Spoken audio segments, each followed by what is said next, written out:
Horace Grisso was struggling to open the safe inside of the new Carlisle National Bank when one of the armed men behind him reportedly suggested shooting him. Grisso was frightened, the robbers were growing impatient, and every second increased the chance that someone else would walk through the front door. But the man directing the robbery refused to let him be killed.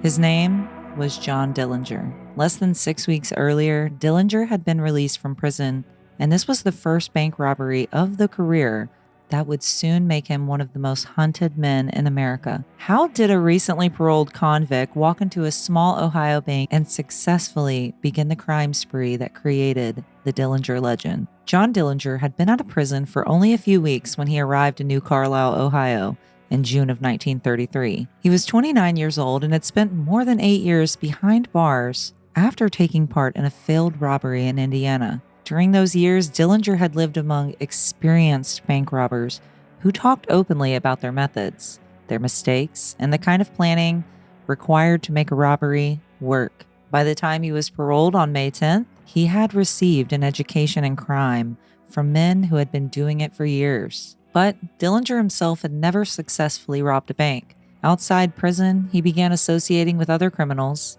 including William Shaw, Paul Lefty Parker, and within weeks he was ready to put in what he had learned into practice. The target they chose was the New Carlisle National Bank, a small town bank roughly 100 miles east of Indianapolis. Dillinger's goal was simple: get inside the bank before anyone knew a robbery was taking place, control the employees as they arrived, and leave with the money before the town had time to react. According to William Shaw, Dillinger had learned that a rear restroom window at the bank was often slightly left open. That small detail gave them a way inside without breaking a door or drawing attention. Late on June 20th, Dillinger, Shaw, Paul Lefty Parker, and Noble Claycomb drove from Indianapolis towards New Carlisle. They reached the town before daylight, found the window as expected, and climbed into the darkened bank. Claycomb remained with the getaway car while Dillinger and the others hid behind the counter and waited for the employees to arrive. Instead of walking into an open bank with guns drawn, they planned to let the bank open around them. The plan began to break down as soon as Horace Grisso arrived for work. After unlocking the front door, he was confronted by the armed men hiding inside and ordered to open the bank's safe. Grisso retrieved the combination, but under the pressure of the robbery, he struggled with the lock. The delay made one of Dillinger's companions increasingly nervous, and according to Grisso's later account, the man suggested shooting him because he believed he was deliberately stalling. Dillinger refused and told Grisso to keep working. Grisso eventually opened the safe, but another problem remained. He could not open one of the cash drawers. The robbers now had no choice but to stay inside and wait. As the minutes passed, the bank began filling with people who had no idea a robbery was underway. Employee Matta Taylor arrived and was taken prisoner. Then local farmer Grant Widener walked in carrying a check he intended to deposit. Every new arrival meant another person to control, another chance for someone to resist, and another minute in which the robbery could collapse. The situation finally shifted when cashier Carl Enoch arrived. Enoch could open the cash drawer, Grisso could not, giving the robbers access to the money they had been waiting for. With the bank's employees and customers restrained, Dillinger and his companions gathered the cash and prepared to escape.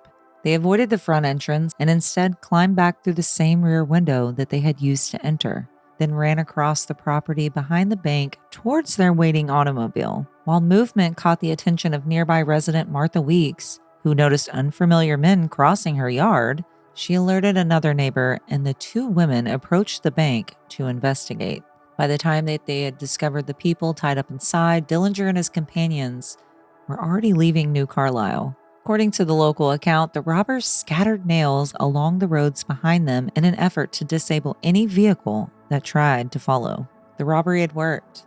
No one inside the bank had been shot, and Dillinger and his companions escaped before local authorities could organize a pursuit. Early newspaper report estimates that roughly $10,000 had been taken, but bank officials completed their accounting. The loss was reported as $10,500 in cash and another $600 in Liberty bonds. For Dillinger, however, the most important result may have been that something could not have been counted.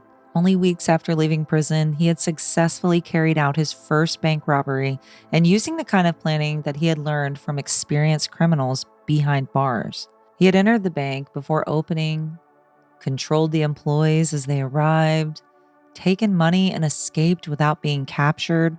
New Carlisle proved that the lessons Dillinger had spent years absorbing behind bars could work outside of them. His first bank robbery was over, but the criminal career that would make John Dillinger one of the most hunted men in America had only begun. Thank you all for watching. If you enjoyed the story, please like and subscribe to the channel. If you would like to further support the Eclectic Historical Society, you can join us on Patreon and visit eclectichistoricalsociety.com to check out our merchandise. Until next time, this is the Eclectic Historical Society, and remember, history is lost if it is not repeated.